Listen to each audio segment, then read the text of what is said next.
NSUI 56వ ఆవిర్భావ దినోత్సవం సందర్భంగా హైదరాబాద్లోని ఉస్మానియా యూనివర్సిటీ క్యాంపస్లో సంబరాలు జరిగాయి. కోట దుర్గారాజు ఆధ్వర్యంలో ఉస్మానియా విశ్వవిద్యాలయం ఆర్ట్స్ కాలేజ్ వద్ద నిర్వహించిన ఈ కార్యక్రమంలో విద్యార్థి నాయకులు, కార్యకర్తలు పెద్ద సంఖ్యలో పాల్గొని కేక్ కట్ చేసి జెండా ఆవిష్కరించారు. అనంతరం విద్యార్థులకు పోటీ పరీక్షా పుస్తకాలను పంపిణీ చేశారు. ఈ కార్యక్రమానికి ముఖ్య అతిథిగా ఎన్ఎస్యుఐ రాష్ట్ర అధ్యక్షుడు వెంకటస్వామి హాజరయ్యారు. ఎన్ఎస్యుఐ అనేది ఇందిరాగాంధీ ఆలోచన విధానంతో పుట్టుకొచ్చిన విద్యార్థి సంఘం అని పేర్కొన్నారు. అనేక సీఎంలను, కేంద్ర మంత్రులను తయారు చేసింది ఎన్ఎస్యుఐ విద్యార్థి సంఘం అని గర్వంగా చెబుతున్నామన్నారు. ఎన్ఎస్యుఐ 56వ ఆవిర్భావ దినోత్సవం సందర్భంగా ఉస్మానియా యూనివర్సిటీ ఆర్ట్స్ కాలేజ్ దగ్గర జెండా ఆవిష్కరణతో పాటు మెటీరియల్ పంపిణీ కూడా ఏదైతే జాబ్స్ కోసం ప్రిపరేషన్ అవుతారో వాళ్ళ మెటీరియల్ పంపిణీ కూడా చేయడం జరుగుతుంది.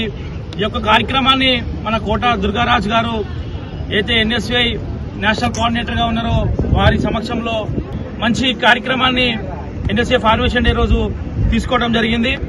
ఎన్ఎస్యుఐ అనేది 56 సంవత్సరాల నుంచి ఇందిరాగాంధీ గారి ఆలోచన నుంచి పుట్టుకొచ్చినటువంటి ఈ విద్యార్థి సంఘం అనేక యూనివర్సిటీలలో, కాలేజీలలో కమిటీలు ఏర్పాటు చేసుకుని అనేక విద్యార్థి సంఘాలు ఆనాటి అనేక మంది ముఖ్యమంత్రులను, కేంద్ర మంత్రులను కూడా ప్రొడ్యూస్ చేసినటువంటి విద్యార్థి సంఘం ఎన్ఎస్యూ అని చెప్పి మేమందరం కూడా గర్వంగా చెప్తా ఉన్నాం. 56 సంవత్సరాల నుంచి 55 సంవత్సరాల పాటు అనేక విషయాలలో దేశంలో ఉన్న ఈస్ట్ నుంచి వెస్ట్ వరకు, నార్త్ నుంచి సౌత్ వరకు ఈ రాష్ట్రం, ఈ కులం, ఈ మతం లేకుండా విద్యార్థికి ఎక్కడ సమస్య వచ్చినా కూడా ఎన్ఎస్యుఐ ముందుండి కొట్లాడుతూ వచ్చింది.